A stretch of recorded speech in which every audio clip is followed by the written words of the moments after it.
नमस्ते दोस्तों, मेरे चैनल माइटी मंचकिंस में आप बहुत स्वागत है।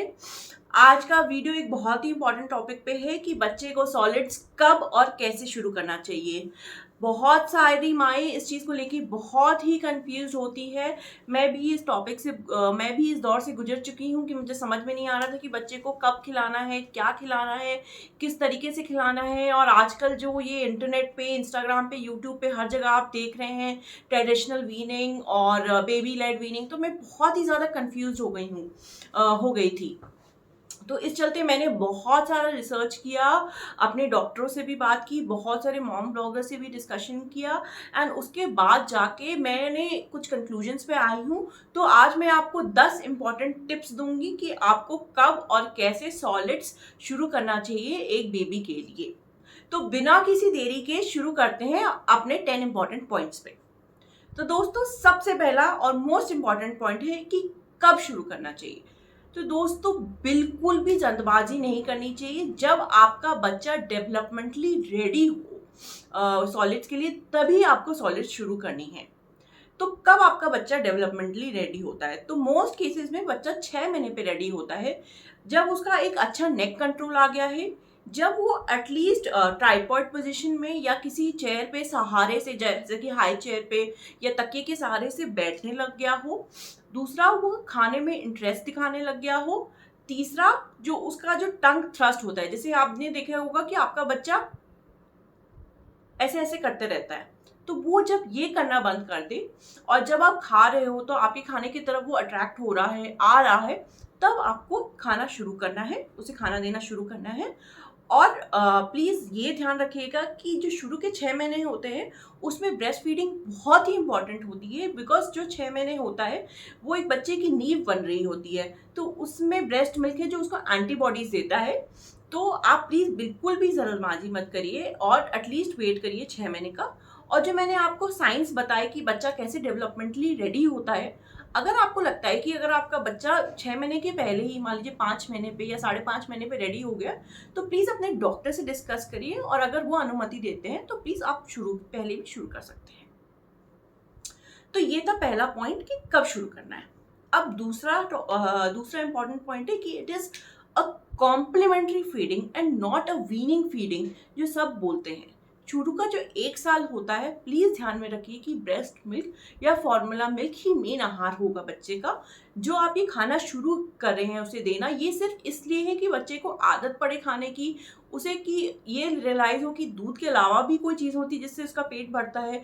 उसे अलग अलग variety of food, textures of food से आप इंट्रोड्यूस कर रहे हैं, ये सब के लिए होता है। आप प्लीज़ ये मत एक्सपेक्ट करिएगा कि 6 महीने में ही आपको कुछ दिया तो वो दूध की जगह पूरा का पूरा खाना खाना ही शुरू कर देगा। तो it is a complementary feeding and not a substitute feeding. तो ये था दूसरा इंपॉर्टेंट टॉपिक। तीसरा पॉइंट, जो दोस्तों आजकल आपने बहुत सुन रखा होगा कि ट्रेडिशनल वीनिंग करें कि बेबी लेड वीनिंग करें। इंटरनेट पे अगर आप इंस्टाग्राम वगैरह पे जा रहे होंगे तो बहुत सारी mom bloggers baby led weaning के वगैरह के बारे में बात करती हैं। वो एक हाई चेयर खरीदती हैं जिसपे बच्चे को बैठा के खिलाती हैं। तो इसके बारे में मैं आपको जानकारी दूंगी। सो ट्रेडिशनल वीनिंग क्या होता है? ट्रेडिशनल वीनिंग का मतलब है कि आप अपने हाथों से बच्चों को खाना दे रहे हैं एंड जनरली इसमें थोड़ा लिक्विड फॉर्म ऑफ फूड, जैसे कि एकदम पतला दलिया या फिर एकदम जूस वगैरह या दाल का पानी देते थे, उसको आप ट्रेडिशनल वीनिंग करते हैं। बच्चे को माँ या फिर कोई भी केयरटेकर स्पून से खिलाती है। एंड बेबी लेड वीनिंग क्या होता है कि आप बच्चे को खाना ऑफर करते हैं।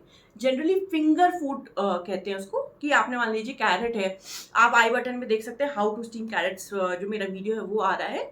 उसको जैसे कि इतने बड़े साइज में काट दिया जिससे बच्चा उठाए और स्टीम कैरेट को खुद से खाए। तो उसमें कभी भी आप नहीं खिलाते, आप बस बच्चे के सामने खाना रखते हैं एंड वो धीरे धीरे करके खाना शुरू करता है। तो इसमें क्या होता है कि थोड़ा पेशेंस चाहिए होता है, क्योंकि शुरू में तो बच्चा कुछ भी नहीं खाएगा। बट इसका ये फायदा होता है कि बच्चा जल्द से जल्द खुद से खाना सीख जाता है। जैसे ही बच्चा 8-9 महीना 10 महीना का होगा तो ही विल बिकम इंडिपेंडेंट। तो जो माएँ बहुत बिजी हैं या जो वर्किंग है, स्पेशली बाहर के देशों में ये बहुत ही प्रचलन में है। तो दोस्तों, मैं कोई आपको राय नहीं देना चाहती कि आपको ट्रेडिशनल वीनिंग करना चाहिए या बेबी लेड वीनिंग, ये आपके ऊपर है, दोनों ही तरीके सही है। मैं नहीं बोलूँगी कि कोई गलत तरीका है। पर्सनली मैंने ट्रेडिशनल वीनिंग किया था क्योंकि मुझे इतना जो गंदगी है वो पसंद नहीं आती है। मैं थोड़ा इस बात को लेके बहुत पर्टिकुलर हूँ, तो बच्चा अगर खाना वाना फैला देता था तो मुझे थोड़ी इरिटेशन हो जाती थी, तो इसलिए मैंने ट्रेडिशनल वीनिंग शुरू किया था। और अब मेरा बच्चा 1 साल का हो गया, तो अब मैं इसे थोड़ा थोड़ा खाना देती हूँ कि वो खुद से पकड़ के खाएं। तो आप दोनों में से कोई भी अप्रोच ले सकते हैं, बीच का भी अप्रोच ले सकते हैं कि आप खुद से भी उसे दे रहे हैं अपने हाथों से, और बीच बीच में उसे भी दे रहे हैं कि वो सीख जाए। तो दोस्तों ये था तीसरा टॉपिक ना। चौथा पॉइंट है कि कैसे खिलाना चाहिए, किस पोजीशन में खिलाना चाहिए। तो दोस्तों हमेशा हमेशा आपको बैठा के खिलाना है अपने बच्चों को। या तो आप एक हाई चेयर खरीद सकते हैं, या फिर आप उसको अपनी गोदी में बैठा के या कहीं भी बैठा के, बट ये ध्यान रखिएगा कि बच्चे को एक प्रॉपर सपोर्ट मिल रहा है। ट्राई करिए कि आप दिन में ब्रेकफास्ट या लंच से शुरुआत करिए, क्योंकि होता क्या है कि बच्चे किसी किसी आइटम से एलर्जिक होते हैं।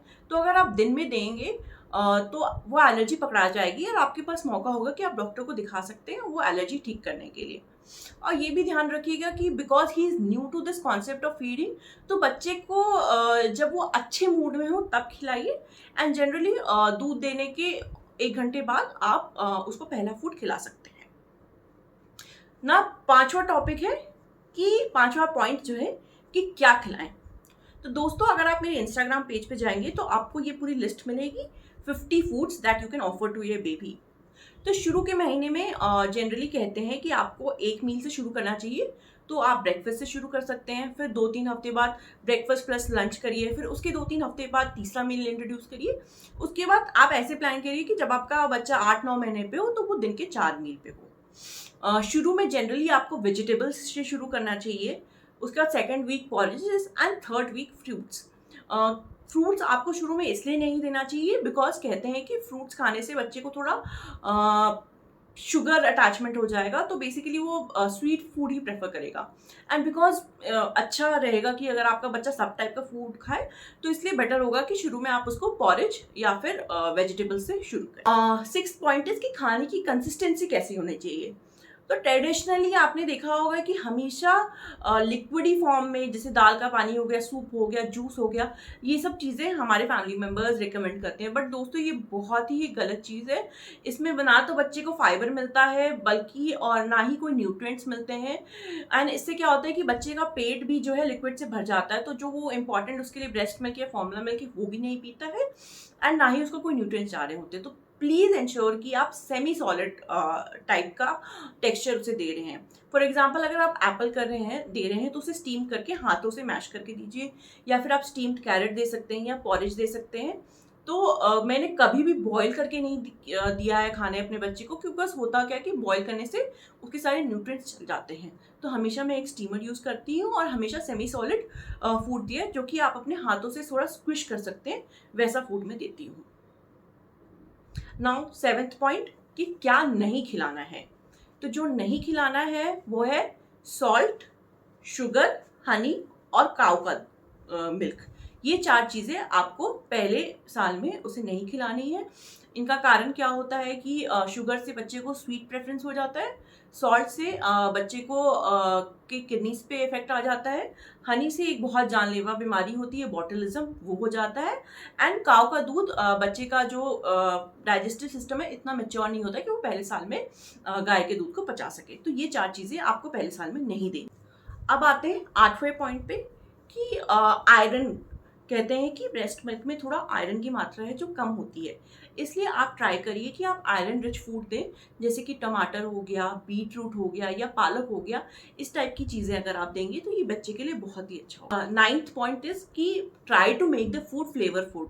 आप बच्चे को सारे टाइप के स्पाइसेस जैसे कि हल्दी हुआ, जीरा पाउडर हुआ, अजवाइन हुआ, सौंफ हुआ, नट्स पाउडर हुआ, सीड्स पाउडर हुआ, ये सब ऐड करिए। तो बच्चे को क्या है कि फ्लेवरफुल फूड मिलेगा, वो खाना एंजॉय करेगा। हाँ, सॉल्ट और शुगर मत ऐड करिए, but please spices, nuts powder, seeds powder ये जरूर ऐड करिए। एंड लास्ट पॉइंट कि अगर कोई भी हैवी आइटम्स है जैसे राजमा हो गया, छोला हो गया, बेसन हो गया, ये सब आप ट्राई करिए कि बच्चा जब 9 महीना का हो जाए उसके बाद ही ऐड करिए, एकदम स्टार्टिंग में मत दे दिए, क्योंकि ये जो आइटम्स होते हैं थोड़े हैवी होते हैं बच्चे के लिए। तो आपको 9 महीने के बाद इन आइटम्स को देना है। जैसे जैसे बच्चा आपका 10 महीना 11 महीना का होने लगे तो प्लीज़ सारे के सारे आइटम्स जो आप खुद खाते हैं, रोटी हुआ, चावल हुआ, जो भी आपके घर में खाते हैं, बस उसमें से नमक हटा के आप देते जाइए, ताकि जब तक आपका बच्चा 1 साल का हो, he should be on the family pot, कि उसके लिए अलग से कुछ नहीं बताना पड़े कि भई आप आपके घर का सदस्य है, वो आप जो खाते हैं वो भी वही खाएगा। तो दोस्तों ये थी 10 इम्पॉर्टेंट पॉइंट्स। आशा करती हूँ कि इससे आपके सारे कन्फ्यूजन क्लियर हुए हैं। कोई भी अगर डाउट है या कोई भी प्रोडक्ट जैसे मैंने बोला हाई चेयर या स्टीमर, इन सब का लिंक वगैरह चाहिए तो मैं डिस्क्रिप्शन बॉक्स पे भी लिखूंगी। लेकिन अगर आपको और भी कोई लिंक चाहिए, और भी कोई जानकारी चाहिए, तो प्लीज़ कमेंट करिए, मैं ज़रूर से रिप्लाई करूंगी। Have a good day ahead. Thank you.